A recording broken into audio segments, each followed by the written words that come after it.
If you're more of a Paul Walker than a Vin Diesel, keep watching. If you're the kind of person for whom the word Skyline makes the hairs on the back of your neck stand up, definitely keep watching. This is one of only 44 Nismo 400Rs ever built, and it's the only one in the UK. And these are the keys.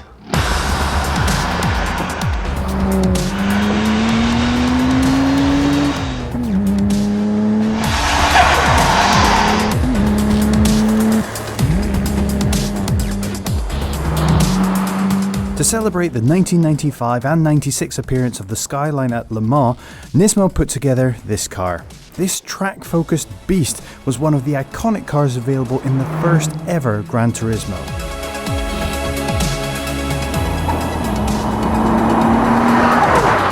It's hard not to drive this car like you're in a video game, and it can be easy to forget that an off in this thing can't be undone by hitting reset. The Le Mans Proven engine provides more than enough power to get yourself into trouble, and the intelligent four-wheel drive system and torque vectoring do their best to keep you out of it. This car might be pushing 20 years in age, but things like carbon fibre wing, bonnet and drive shaft make it feel decidedly modern. In 1996, a standard R33 Skyline would get you about 280 brake from its 2.6 litre twin-turbo straight-six engine. Now, the 400R had had its engine bored and stroked out to 2.8 litres, and the power went up to, well, you guessed it, 400 PS. That's about 395 brake horsepower. Nismo also fiddled with the twin-plate clutch, the exhaust, the intercoolers. Pretty much everything on the car has been improved. Now, if you compare this to a modern R35 GTR, it's night and day. Whereas in one of those cars, you feel like you're at the helm of a video game. Everything is controlled by a computer, and you barely feel like you're having any input on the experience. Yes, it can drive circles around this car, but it's the car doing the driving.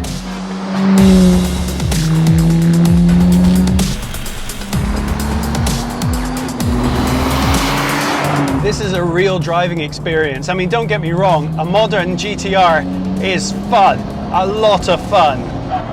But this is real driving. Now, this is the only one in the UK, and I'm being very careful not to bend it, but this thing just begs you to drive faster.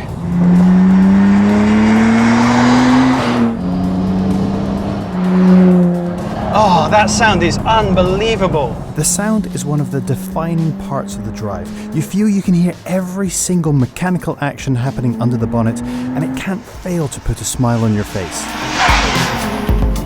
Now, the name Skyline has been with us in automotive terms since 1955, and in fact it's actually still in use today in Japan. But there's only a thin sliver of time where that word Skyline is associated with some of the most sought-after Japanese muscle.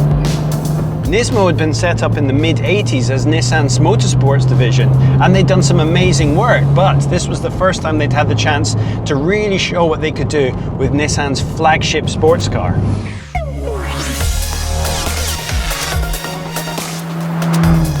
Now, this car is an incredibly rare sight, especially on these shores. This one has been imported by a company called Torque GT and very lovingly kept and maintained in this, well, frankly, track-ready state. I believe it's already been sold to a collector who I absolutely hope is going to take this out on the track and spank the hell out of it, because this is a car that's meant to be driven. You do not want to see one of these tucked away in a garage somewhere.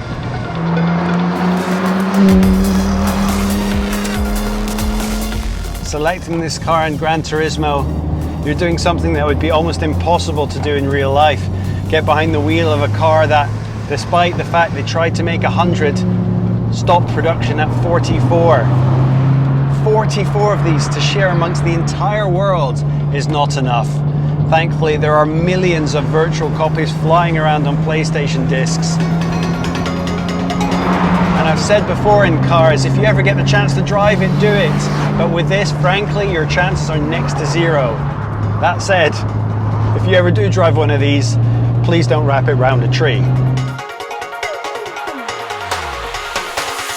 The Nismo 400R is a special version of a special car from a special era, and even though quite pedestrian sports cars now can run rings around it, it doesn't matter. This reminds us of an era when cars were amazing. It's the reason why it's been in every single Gran Turismo. These are the kind of cars we're going to worship forever. Long may they live.